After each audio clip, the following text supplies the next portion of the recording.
नमस्कार साथियों, कैसे हैं आप सभी। उम्मीद करूंगा आप सभी ठीक होंगे। तो दोस्तों, वार्षिक परीक्षा 2022-23 कक्षा 9 के लिए गणित का पेपर है, वो इस वीडियो में हम देखने वाले हैं। तो चलिए दोस्तों, मैं वीडियो स्टार्ट करता हूं और सभी प्रश्नों को आपको अच्छे से देख लेना है। 100% दोस्तों आपके पेपर अच्छा होगा, बस आपको थोड़ा धैर्य रखना है और जो भी प्रश्न मैं बता रहा हूँ आपको उनको एक बार रिवाइज कर लेना है। सारे प्रश्न आपको एग्जाम में मिल जाएंगे। यहाँ पे दोस्तों सबसे पहला क्वेश्चन देखिए, और पेपर भेजने वाले हैं कानाराम, तो कानाराम को बहुत बहुत धन्यवाद। यहाँ पे देखिए जो फर्स्ट क्वेश्चन आपका है वो आपको पूछा जा रहा है कि निम्नलिखित में से कौन सी संख्या परिमेय है। तो दोस्तों, परिमेय संख्या और अपरिमेय संख्या दोनों प्रश्न आपके लगातार आ रहे हैं, जो भी पेपर आपके हो रहे हैं। ठीक है, तो यहाँ पे पूछा गया है कि परिमेय संख्या। सबसे पहले देखो, आप देखिए यहाँ पे √23 आपका दिया गया है, ये आपकी अपरिमेय संख्या है। √7 मान लीजिए, √5 मान लीजिए, मतलब जिनका कोई भी चर निकलता नहीं हो, कोई मूल अगर नहीं निकल रहा है तो वो क्या होगी, आपकी अपरिमेय संख्या होगी। तो यहाँ पे ये अपरिमेय है, ये अपरिमेय है, ये अपरिमेय है। अब आपने देख लिया, यहाँ पे रूट आपका 225 दिया गया है। तो √225 किसका मान है, 15 को अगर मैं 15 से मल्टीप्लाई करता हूँ तो मेरा क्या मान आएगा, देखिए आप गुणा करके देख लीजिए।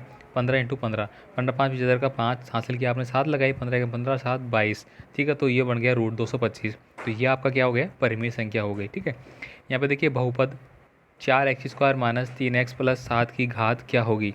तो यहाँ पे घात पूछा गया है, तो दोस्तों ये द्विघात समीकरण है आपका। ठीक है, तो द्विघात समीकरण में कौन सी घात होती है आप सभी जानते हैं। अब दोस्तों, मूल बिंदु के निर्देशांक वाले जो क्वेश्चन है लगातार हर पेपर में रिपीट है, ऐसा ही आपका आएगा। ठीक है, आराम से 1 नंबर आपको इसमें मिल जाएगा। तो मूल बिंदु के निर्देशांक होते हैं आपके 0 0, तो ये आपको आंसर पे टिक करना है। यहाँ पे दोस्तों आप देखेंगे समीकरण x - 2y = 4 का मान है, आपको ज्ञात करना है। तो आप आराम से कर सकते हैं, x - 2y = 4 आपको दिया गया है। ठीक है, तो आपको क्या करना है, x - 2y - 4 = 0 ऐसे रखना है। या तो आप ऐसे रख सकते हैं, या फिर आप क्या करेंगे, एक चर को दूसरी तरफ आप क्या करेंगे, शिफ्ट करेंगे इसको। ठीक है, तो देखिए दूसरी तरफ आप शिफ्ट कैसे करेंगे, सॉरी यहाँ पे एक बार, यहाँ पे दिया गया है x - 2y = 4 आपको दिया गया है। अब मुझे x का मान ही ज्ञात करना है, तो x का मान कैसे ज्ञात करूँगा, बराबर में 4 है, ये +2y मेरा बन गया है यहाँ पे। ठीक है, तो अगर मैं x की वैल्यू की बात करूँ तो मेरी ये आ गई। अब मेरे को x की वैल्यू की जगह अगर मैं यहाँ पे ये रख देता हूँ फर्स्ट वाले समीकरण में। अब फर्स्ट वाला समीकरण क्या है मेरा, तो मेरा x की वैल्यू क्या आ गई थी मेरी, 4। ठीक है, 4 + 2y - 2y = 4। ये मैंने x का मान है वो रख लिया मैंने फर्स्ट स्टॉप। ठीक है, तो यहाँ पे मैं अगर इससे करता हूँ तो मेरा जो फॉर्मूला बेस है वो आप यहाँ पे निकाल सकते हैं। ठीक है, या फिर आप क्या करेंगे, इसका परिमेयकरण आप कर सकते हैं, या फिर आप x या y की वैल्यू अगर 1 पुट करते हैं। ठीक है, मैंने 1 पुट किया यहाँ पे, 1 - 2 बराबर x की है मैंने, 2y ऐसा कैसे है, बराबर 4 है। अब माइनस का 2y बराबर ये x इधर गया तो ये कितना बच गया, 3 बच गया। तो y की वैल्यू क्या हो गई, 3/2 हो गई। ठीक है, लेकिन ये ऐसे नहीं आ रहा, तो हमें क्या करना है, इसका स्क्वायर कर लेना है। स्क्वायर किया तो हमें क्या हो गया, 2x²। ठीक है, -2 यानी कि ये 4y², और ये इधर आके क्या बच गया, 8 बन गया, 0 ये बन गया आपका। अब ये हमारा द्विघात समीकरण की फॉर्म में आ गया। ठीक है, अब आप इसको ईजिली हल कर पाएंगे। यहाँ पे देखिए एक त्रिभुज के तीनों कोणों का मान कितना होता है, ये भी आपका रिपीटेड क्वेश्चन है, तो 180 डिग्री आपका आंसर हो जाएगा। चतुर्भुज जिसकी चारों भुजाएं और कोण परस्पर बराबर हो वो क्या कहलाता है, तो समचतुर्भुज उसको अपन बोलेंगे। यहाँ पे देखिए यदि एक त्रिभुज और एक समांतर चतुर्भुज एक ही आधार और एक ही समांतर रेखाओं के बीच स्थित है, तो त्रिभुज का क्षेत्रफल समांतर चतुर्भुज के क्षेत्रफल का कितना होगा। ठीक है, यहाँ पे पूछा गया है कि यदि एक त्रिभुज और एक समांतर चतुर्भुज एक ही आधार पर है, मतलब एक त्रिभुज बनाया गया है, एक त्रिभुज इस प्रकार से आपका। ठीक है, ये आपका त्रिभुज हो गया। अब समांतर चतुर्भुज की बात करें तो वो मान लीजिए कि ये आपका इस प्रकार से बन गया, मैंने इसी में आपका क्या बन रहा है, एक त्रिभुज भी बन रहा है और समांतर चतुर्भुज भी है, लेकिन इसका आधार ये दोनों का समान है ना, ये आधार तो समान है लेकिन बाकी ये चीज़ें अलग हो गई आपकी। ठीक है, तो यहाँ पे कह रहा है कि तो त्रिभुज का समांतर क्षेत्र त्रिभुज का क्षेत्रफल समांतर चतुर्भुज के क्षेत्रफल का क्या होगा।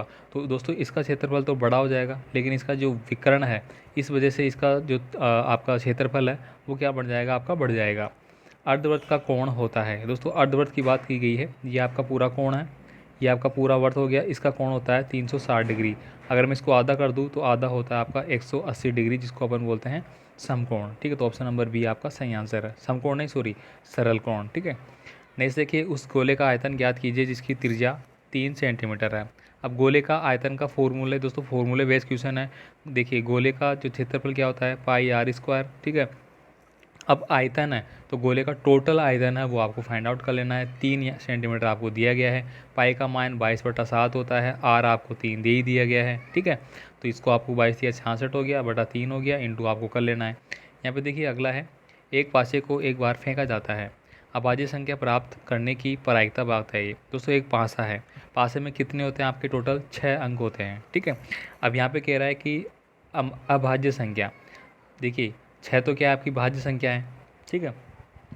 तो यहाँ पे 6 में से 3, देखिए 5 अभाज्य संख्या हो गई और 3 अभाज्य संख्या हो गई, ठीक है। 6 में भी भाज्य संख्या भाग जाता है, 4 में भी जाता है, 2 में भी जाता है, 1 में 1 का खुद का जाता है। तो 2 ही संख्या ऐसी बच गई जिनमें भाग जाता है हमारा, ठीक है।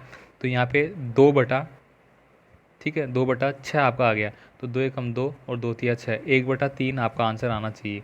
लेकिन यहाँ पे दिया नहीं गया, तो यहाँ पे 1/2 दिया गया ना आपका, तो आप इसको भी कैलकुलेट कर सकते हैं। यहाँ पे देखिए रिक्त स्थानों की आपको पूर्ति करनी है। प्रत्येक अपरिमेय संख्या का एक जो संख्या है वो क्या होगी, 2 चरों वाले रेखीय समीकरण के अपरिमित रूप से आपको हल प्राप्त कैसे कर सकते हैं। व्रत की सबसे बड़ी जीवा व्रत का क्या होती है, ये रिपीटेड क्वेश्चन हो गया आपका। मान लीजिए कि ये आपका व्रत है, व्रत की सबसे बड़ी जो जीवा है ये यहाँ पे खींची जाती है, उसको अपन क्या बोलते हैं, व्रत का व्यास बोलते हैं। यदि त्रिभुज की भुजाएं ए बी सी हो तो हीरे का सूत्र, दोस्तों हीरे का सूत्र आप इजीली एस, ठीक है, ब्रैकेट फिर आपका यहाँ पे कह दिया एस माइनस ए, ठीक है, फिर आपका फिर आ जाएगा ब्रैकेट में एस माइनस बी, फिर आ जाएगा ब्रैकेट में एस माइनस सी, ये आपका हीरे का सूत्र हो जाएगा। यहाँ पे देखिए सामान्य त्रिज्या व ऊंचाई वाली शंकु का आयतन बेलन के आयतन का कितना भाग होता है। अब यहाँ पे देखिए एक को आपको दी गई है शंकु इस प्रकार से, एक आपको बेलन दिया गया है, ये बेलन हो गया आपका, ठीक है, यहाँ से, ठीक है। अब यहाँ पे इसका आधार तो क्या है, वर्त है, तो वर्त का क्षेत्रफल क्या होता है, पाई आर स्क्वायर। अब इसकी हाइट भी होगी तो ये एच हो जाएगा, इसकी भी हाइट है वो एच हो जाएगी, ठीक है, दोनों में हाइट एच हो जाएगी, ठीक है। लेकिन जो शंकु है उसमें 3/4 पाई आर स्क्वायर एच होता है, इसमें होता है आपका बेलन में pi r square h, 2 pi r square h, ठीक है, ये आपका बनेगा। तो यहाँ से आप इसको बराबर करेंगे। यहाँ पर दोस्तों 3/5 और 4/5 के बीच 4 परमेय संख्याएँ दी गई है, ठीक है। यहाँ पर देखिए बहुपद दिया गया आपको 2x+1 का एक शून्यक है वो क्या होगा, तो आप आराम से निकाल सकते हैं। 2x बराबर, ये माइनस का 1 चला गया, x बराबर क्या हो गया, -1/2, तो ये आपका शून्यक जो मान है वो आ गया। किस चतुर्थांश में स्थित है ये आपको बताना है, आप आराम से बता लेंगे। समीकरण x - 1 + 2y = 6 के 4 अलग अलग हल ज्ञात कीजिए। x + 2y = 6 आपको दिया गया है, तो x बराबर क्या आ गया, 6 - 2y, एक तो ये आपका हल हो गया। अगर मैं यहाँ से y का मान ज्ञात करता हूँ तो x, ठीक है, x - 6 = 2y बन जाएगा आपका। इस प्रकार से अलग अलग आप फाइंड आउट करेंगे। यहाँ पे देखिए एक ही किरण के प्रारंभिक बिंदु 90 डिग्री के कोण की रचना वो आपको करनी है। आंकड़े देखो बहुलक, बहुलक क्या होता है, जो सबसे ज़्यादा रिपीट होता है। अब यहाँ पर देखिए सबसे ज़्यादा रिपीट क्या है, 14 एक बार, 2 बार, 3 बार, 4 बार।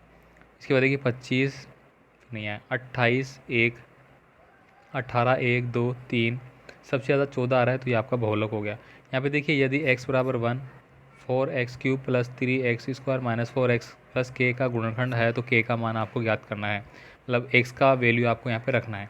यदि दी गई आकृति में आपको x और y के मान ज्ञात कीजिए और फिर बताइए कि a b = cd है, मतलब सर्वांग सीमता का जो नियम है वो यहाँ पे फॉलो करवाया जा रहा है। इसके बाद देखिए यहाँ पे चतुर्भुज ए सी डी बी में AC = AD है, यहाँ पे दिया गया है AC, मतलब A और C ये, और A और D ये दोनों आपके क्या है, बराबर है, ये कहा जा रहा है, ठीक है। तो कोण AB को A समद्विभाजित करता है, AB को A और B को कोण समद्विभाजित कर रहा है, ठीक है, A।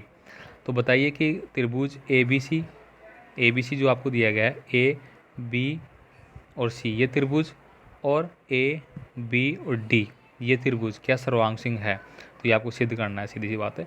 दर्शाया गया किसी संभव त्रिभुज का प्रत्येक कोण 60 डिग्री का होता है, ठीक है। यहाँ पे देखिए एक चतुर्भुज के कोण 3:5:9:13 के अनुपात में, तो उस चतुर्भुज के सभी कोण ज्ञात कीजिए। अब आपको क्या करना है, चतुर्भुज के चारों कोणों का योग आपको पता है कि 360 डिग्री होता है, इनको ऐड कर लीजिए। कितने हो गए, यहाँ पे आप ऐड करेंगे 13 और 3 कितने हो गए, 16, 25 और 5 30 हो गए, तो 30 में से आप 0 से काटा 12, अब 12 से मल्टीप्लाई करके आप इसको कर सकते हैं, ठीक है। दर्शाए गए एक आयत का प्रत्येक कोण एक समकोण होता है, ये सब कुछ आपको करना है, ठीक है। सिद्ध करना है आपको थ्योरम वगैरह है ये आपको सिद्ध करना है, ये सब आपको कर लेना है भाई, ठीक है। प्रायिकता वाला क्वेश्चन है, ये 100% आपके आएंगे, ठीक है। इसके बाद देखिए यहाँ पे अगले हैं, तो ये सारे क्वेश्चन दोस्तों आपके पेपर में आने वाले हैं कल, ठीक है। तो हमने कुछ प्रश्नों की बात कर ली है, मिलते हैं फिर अगले वीडियो में बाकी प्रश्नों के सॉल्यूशन के साथ, तब तक के लिए ऑल द बेस्ट।